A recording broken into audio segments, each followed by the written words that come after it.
Welcome to Talking Tactics, a podcast that gets you results. Each episode features a single tactic implemented with limited resources that moved the needle in enrollment in some way. I'm your host, Day Kibbilts, Strategy Director at Ology, a marketing and branding agency for education. Join me every other week for discussions with some of the most clever folks in admissions and enrollment marketing, doing the work day to day, just like you. Talking Tactics is a part of the Enrollify network, a robust collection of podcasts designed to help higher education professionals like you grow. Explore our other shows at enrollify.org or check out some of my personal favorites, linked in the show notes below. Enrollify is made possible by Element 451, the leading AI-powered, all-in-one student engagement platform, helping institutions create meaningful, personalized, and engaging interactions with students. Check them out at element451.com. Hello, friends. Welcome back to Talking Tactics. I'm your host, Day Kibbilts, and my guest today is the fabulous Mackenzie Huber. Mackenzie is the content strategist in the Office of Integrated Marketing and Communications at the University of Wisconsin-Eau Claire. And she's here to talk to us about a tactic that not only had great engagement results, but also saved her team a ton of time. Using micro-content to create content faster for bonus engagement with new audiences on social, web, and email. I have to tell you, everyone, I met Mackenzie at Hyatt Web 2023 and completely marveled at her presentation with her colleague Whitney Tabert about making usable websites. Then I watched her win the Red Stapler for it, and then I watched her win the Best of Conference for that talk, all in a colorful tracksuit, if that tells you anything. Welcome, Mackenzie. Thanks, Day. Thanks for having me. I'm excited to talk tactics. I'm excited to talk tactics. First tactic I want to ask you about is tell us about that tracksuit. Well, it's one thing to give people a bunch of information at a conference when they're just already overwhelmed. But if you can do it with a little bit of flair and humor, I feel like it goes a lot further. So, yeah, honestly, Whitney and I didn't want to go shopping for blazers. It was a lot easier to purchase some tracksuits. I think you've started a revolution. No one is going to wear a blazer ever again. If you wear a tracksuit that's very colorful, you will win the Red Stapler, everyone. That's the lesson to learn. That's the lesson. Fingers crossed that we've started something. Thanks for talking about the tracksuit, but we really want to talk about this tactic, this storytelling tactic of using micro content. Can you take us back to when this started and kind of what you were trying to solve and how this all came up? Yeah, so we're in the middle of a lot of things all at once at Eau Claire. We're redesigning our website. And so with that, we're moving to a new content management system. We're kind of building like a whole new content model. We're also down a person. Our social media manager left in June. And so I've been just kind of trying to fill in since then. And so we have these like content machines, right? Like social media and the website, email. And we need to feed them with more and more content. They're hungry. They're always hungry. You can feed them and they will never be full. So we were needing to come up with some way to generate a lot of content in less time because we don't have as many people who can spend time going out talking to students. Yeah. So that's really where this was born. Wow. Okay. So you have these beasts, these engines of eating content. You need to create content. You don't have as many people. You need to do it faster. What did you come up with to solve for that? So I realized I've been at U of Eau Claire about a year and a half now. And I realized early on that like everything cool that came to our office, it seemed like it had to be like a full-blown story. Like 500 to sometimes like 1,000-word story had to be written before we could do anything with this cool tidbit. And that's like high touch, right? That's a lot of investment in each cool thing. And it's not necessarily in the format then that our prospective students can engage with it, right? They're not reading 1,000-word stories. So we came up with this idea to break content into smaller chunks. Like if the atomic unit before of content was the story, now we're going to break it into micro content. So we're talking like quotes for testimonials, quick video clips, We invented a new thing called snapshots, which are just like little blurbs about like research experiences that you could have, or a student org that you can get involved with. So we're changing the idea of what content looks like in our office. Instead of it being a full-blown story, it can be this smaller little tidbit. And so with that reinvention, we created our website around that idea too. So on all of our new program pages on our new website, we're going to have like a cool content spot where we can have any of that content that we have for that program, like cycling through. So again, we created another big beast that needs to be fed. And so we had to But this one only eats snacks, is what you're saying. Yeah, this one doesn't need full meals. That's right. Snacks only. And I think snacks are all we want, right? We could just snack all day. I am a cheese and crackers girly. I will eat that every day, all day. Yes. Now it needs snacks instead of full-on meals. And so we decided that we needed to like talk to as many students as possible in a short amount of time and gather as much of that content as we could. And I remembered at one of the High Ed Web conferences that I went to, somebody talked about like this casting call idea that they did, where they interviewed just like dozens of students all in a week and got enough content to like fuel their content strategy for the year. And I was like, we need to do that and see how much micro content we could gather in just like a week. So what I love about this, and I love how you describe it with the atomic unit of content, listeners, like if this gives you a picture of Mackenzie, it's like this brilliant brain behind this charming personality. I love that you are essentially giving worth and value to anecdotes and moments, right? That aren't full like evolutions or stories that take time, right? So I love that because that's also what students are looking for, right? You're kind of hinting at how you made this happen. You had the idea, you kind of revolutionized the definition of content. You had different ways to collect or wanted the types of content you wanted. And you did a casting call, started collecting the content. What do you do with it? Like, what do you do with dozens of quotes or snapshots or videos? How do you store that? How do you tag it? That's the trick. And we're still experimenting with that. I think one of the big successes in all this was we sent out a questionnaire to students in advance that like had check boxes for some of the things we were going to ask about. So one, because I had like 15 questions in a half hour with students, there's no way you're going to be able to get into like full stories on each of those questions. 15 questions in a half hour? I know, it sounds crazy. Oh my gosh. That is how you get micro content though. It's like you have 1 minute. Yeah. You have a minute and a half. Well, what we could do, because we had in advance what they had experiences with, I didn't need to ask the internship question if they didn't have an internship. Yeah. So I could kind of customize the interview as we went, ask about what was important to them. And sometimes they took turns, right? Like they start talking about this and that sounds really interesting. And so we kind of let the interview go there. So then we took those questionnaires and we turned that into a spreadsheet. So we already could tell you that this student in their long interview, they're talking about internships, they're talking about their student job, they're talking about living on campus, a research experience, etc. And so that's like the first step that we've taken so far to like organizing all of this. The other really crucial thing was making sure that all of those interviews were transcribed. So we're not watching a whole half-hour interview to get to that quote. We can just, if we know we're looking for a quote about study abroad, we can look at that spreadsheet. No, okay, Maya talked about study abroad. Go to her interview, look at the transcript, and just search for study abroad and find that quote really fast. So transcripts, they're for accessibility, but they also help us just work faster and look through our content faster.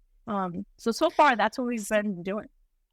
So you set a spreadsheet. You have basically all this cataloged in a spreadsheet. And then you have like, just, you're not using any special database software and sophisticated tagging or anything. No, we would love to be eventually like in a asset manager or video, but that's not where we're at right now, and we don't have the resources for that. So, and that's what we love. This is why these tactics are implementable. Yep, old-fashioned Excel spreadsheet.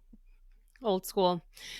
So you know what this made me think of actually is if you like what AI can help you do with this, right? Like if you feed it all the transcripts and you're like, give me the 5 things people said about study abroad, like that could help a ton too. Yeah, Have you tried that's playing with that? no, that's a great idea. We should try that. Or I thought about even just like dumping some of these into like a word cloud, not to like share the Yeah. word cloud, right? That's old school, but to be able to see what are the themes that keep coming up over and over Yeah. when students talk about these experiences. Oh yeah. My friend ChatGPT can help there for sure. That'll be the next step. That's a great idea. That'll be the next one. Yeah. So you have these kind of big buckets of micro content you've collected. You're kind of working through it. Through this process of collecting the content, did you encounter any challenges or roadblocks or anything that made it less easy? Yeah, one of the big challenges early on was I feel it's really important to, when you're asking students to give their story and their time, like have some sort of way to thank them. We have a really hard time like actually paying students for their time because they Mhm. have to be like employees of ours and all that. So that wasn't an option. And we don't really have a budget to like buy them gift Mhm. cards or anything. So early on, we identified that we needed to find a solution for that.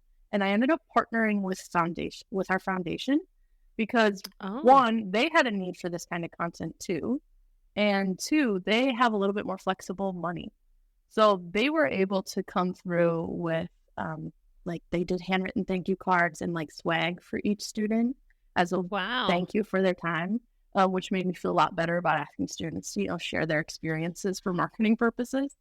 But now they have access to these 40 plus student interviews Yeah. as well, and they're using them for solicitation, print and email, just donor engagement sort of stuff. And that's pretty cool that we're both getting use out of the same quotes. That's so smart that you thought to go to the foundation. Yeah, they're the ones with the Yeah, money. So when you need they money, do. They have the money. They have uh-huh. the money and they have the need. And honestly, this is a great example of anything that anyone is doing on campus 100% could benefit someone else, right? Right. We all need this stuff. So thinking cleverly about who might support your endeavors is just another cool thing to learn right Yeah. now. And this is just the first year we've done this. I think we need to make this like a every year thing. And Yeah. I think the partnerships that we could leverage next year to even cast a wider net of students. Honestly, it's hard to recruit students. I don't sit in Mhm. a student facing role, so I don't know a lot of students on campus. Mhm. So the foundation actually had a lot more students that they could tap into. They did the recruiting of students for us too, which is a huge investment of time. Wow. Yeah. Yeah. So they Yeah. were a like crucial partner to this project. But next year we could even like if we know we need more study abroad comments, for Mhm. example, we can ask the study abroad office to send this to a few of their Mhm. students who have studied abroad. Or if we know like we didn't hit every major, right? That's Mhm. we're not going to do that every year. But if we know that we didn't get very many humanities or something, we can send this to some faculty um, that know students that would have good experiences to talk about. So I think this is Mhm. just the beginning. And then we can then offer the study abroad office or those faculty these quotes in return that they can use in their materials. Yeah. I mean, it's content gold. Hey, it's Day here, and I want to personally invite you to the industry's hottest event this summer, the Engage Summit, hosted in Raleigh on June 25th and 26th. The Engage Summit is your roadmap for AI readiness in higher education. Sessions will focus on cutting edge AI applications that are reshaping student outreach, enhancing staff productivity, and offering deep insights into ROI. This is not your typical conference. It's a strategic summit where you'll learn from the best about leveraging AI and digital strategies in higher ed marketing. Imagine 2 days filled with hands on sessions, real success stories, and the chance to network with top minds in the field. You'll leave with practical, transformative takeaways as you learn how AI fosters a more personalized, efficient approach from recruitment to student success. Oh, and the best part? The Engage Summit is incredibly affordable. Use the discount code Enrollify50, that's 50, and you can register for just $99. So, join your favorite Enrollify network creators at the Engage Summit this June. Learn more and register at engage.element451.com. We can't wait to see you there. Yes. All right. So you've explained how the idea came up, what you did, any like your partnerships and challenges. Now I'm sure everybody's ready to hear what happened. What did you get to do with all this? What were the results? So this is what we are just entering the experimentation phase. So we finished up all of this at the end of September. And so just in October, we started getting organized with this stuff, and we're just starting to be able to produce this content. So far, we've seen that we can produce content in way less time. So I was thinking about this the other day, and I was comparing it to recently I have found that I'm cooking a lot of new recipes at home recently. And I can't figure out like why in the last 2 weeks I've made more new recipes than I have like probably in the year prior. And I think what I've identified is I've reached like that critical mass of ingredients in my kitchen. So when I see a new recipe and it says that there's 15 ingredients, that doesn't scare me anymore because I have soy sauce on here, and I have ginger, I have some of those things already on hand. So I made chicken fried rice last week. That was a new recipe for me. That's sort of happening for us with content now too. We've got ingredients on hand. Whereas before we'd have to go out to the store and, buy all those ingredients before we could make something. No one likes doing that. Now they're already in the fridge, so we can make some cool new things. So for example, it was the week before First Generation Student Day. I was having lunch with our videographer, and she mentioned, hey, we could make a video for that. We got 10 students talking about their experience as a first generation student. So between lunchtime on Thursday and 9 a.m. on Friday, I think she spent 3 hours total. We had a whole video put together. You're kidding me. No. Wow. 3 hours. Whereas if we came up with that idea, a year ago, even 3 months ago, we would have had to go find first generation students, organize interviews, ask them a bunch of questions, and we wouldn't have done it, right? Because it would have taken us weeks to get that quick video instead of 3 hours because we already had the ingredients in the fridge. So that's incredible. Yeah, that's been the biggest change for us. And I can't wait to see what else we can do with it now that we just have all this content on hand. That's incredible. So I love this video idea because you're kind of putting some of this micro content together to create a more traditional piece of content too.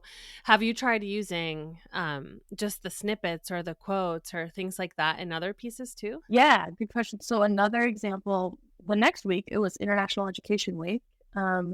And we had, 10 students already talking about their study abroad opportunities. Mm-hmm. So we tried something a little different with this. I just took a really good quote that a student had, the text of it. Yeah. And because we sat down with her and built a relationship with her, I emailed her, hey, we love this quote. We want to feature you on our Instagram. Can you send us a few pictures of your study abroad experience? She sent them back to me within 20 minutes. I've never heard back from a student that fast. It kind of blew my mind. So within an hour, right, from ideation to the post is ready to go, we had that quote about her experience and 6 photos. And that posted really well for us. My sort of benchmark of like, what is a successful post on Instagram right now is around 1,000 likes. And that was over 1,200 likes because of, I'm calling it when students start hyping each other up in the comments. The student was obviously very popular because a ton of her friends came into the comments like, go Claire, you're awesome, Claire. And so I think that helps drive engagement when you have like 15 students commenting. So yeah, that was a really cool example of what we could do. And again, I didn't have to go ask the study abroad office, hey, do you have any students that have studied abroad who'd be willing to talk to us? We just had it already and we could do it in an hour. I think, honestly, what I really love about this idea is you have this bank, essentially, right? And it's like, oh, what do we need right now? You can look for it. You can grab one little piece of micro content and use it like this, or you can grab 10 and put them together for a bigger piece.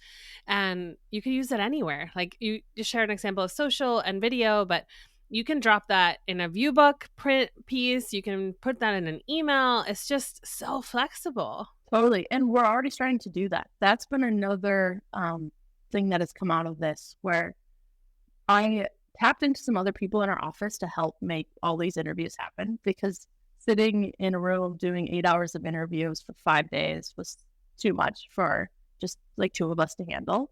So we had some other people get involved in the interviewing and the videoing. And so more people in our office know about this content now and have an idea that it exists, which is honestly a huge hurdle. So now the person who puts together our emails for recruitment, she knew about some of this. I was able to tell her, hey, you know, those interviews that we did, we are going to turn one of those into that first generation student video. If you want to send it out on first generation student day, you're welcome to. So she was able to pull together an audience in Slate that was first generation prospects and admits. And we sent an email for the first time about first generation student day to first generation students. And I think it got maybe like 10 clicks to the application. So it's not like above average results necessarily, but we've never been able to reach that audience with that topic before. So that's, new ground. It's above average it's above average if the previous year was 0. Right. Right. Those are bonus clicks. That's bonus clicks, bonus engagement.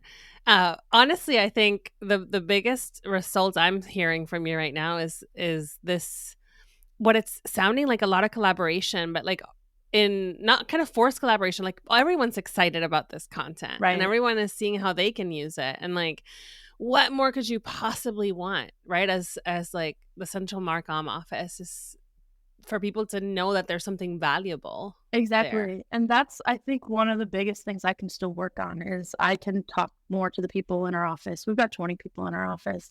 So a lot of things end up happening in like smaller groups.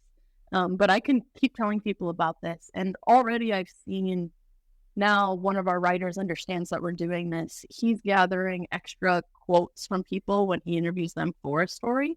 So maybe this quote didn't fit in the story, but he knows we're gathering quotes, so he'll send that to us. So already you can see how people are starting to catch on that these little chunks of content have value and that we're collecting them and trying to do something with them. And so more and more people will contribute and we'll just keep going. And I'm calling this like content magic, right? Like when you just have the things on hand to make something that you've never made before, it feels like magic, but it isn't actually magic, right? Like this was a lot of hard work. And we're just now reaching that like critical mass of this micro content to be able to start stacking it up and making cool new things.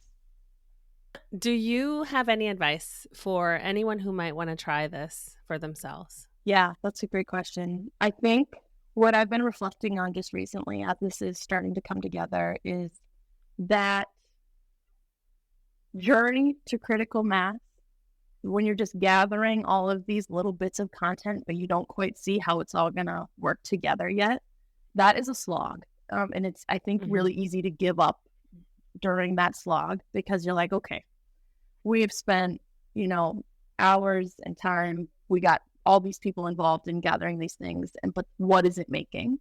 And I think we're especially prone to that because we don't have our new website yet, where a lot of this is going to get used on, different program pages.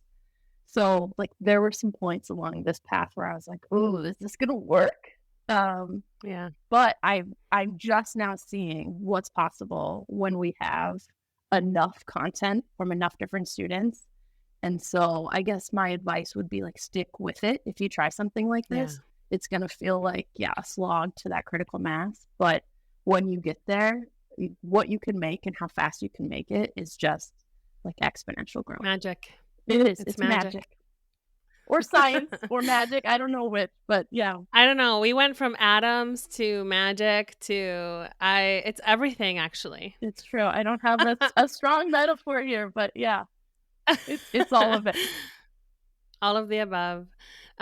Is there anything else you want to share about the tactic or the idea or anything else? Not really. I do want to give a shout out to all the people who helped make this happen, like our partners in foundation, Yes. the videographers who, sat there for hours recording these student interviews. It was cool that it all happened in a week, but that was like Yeah. a tough week, right? You're in interviews all day. But I will say, those are probably some of my most fulfilling days working in higher ed, because you get to hear student stories and how this place impacts them directly. I got to have, dozens of conversations with students about why they love this place and what they're getting out of their education. And we get so disconnected from that when we work in, marketing. I don't get to talk to students very often. So that was really rewarding. And even if that's all I got out of it, it relit my spark in a way that I really needed. So I would say people should try it, even if they just want to talk to students and hear how cool they are. That's great advice. Just talk to students. Thank you so much, Mackenzie. This idea is about micro content, but I do think it has a big macro effect. That's my cheesy joke to close. Ooh, I like that. To close here. Did you like it? I liked it a lot. I tried. Folks, if you are a part of the High Ed Web Association, you have to go watch the recording of Mackenzie and Whitney's talk. You really will not regret it. I still use everything that they shared. Then go and set up your student interviews, work with your teams, gather your micro content so you yourself can have your content magic moments. Until next time, keep walking the walk and talking the tactics. The Talking Tactics podcast is part of the Enrollify podcast network. If you like this podcast, chances are you'll like other Enrollify shows too. Our podcast network is growing by the month, and we've got a plethora of marketing, enrollment, and higher ed technology shows that are jam-packed with stories, ideas, and frameworks, all designed to empower you to be a better higher ed professional. Our shows help higher ed marketers and admissions pros find their next big idea and feature a selection of the industry's bests as your hosts, like Jamie Hunt, Allison Tercio, Jenny Lee Fowler, Jeremy Tiers, and so many of your other favorite leaders in higher ed too.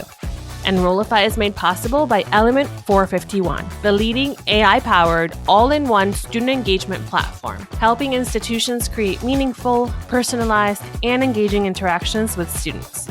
Check them out at element451.com.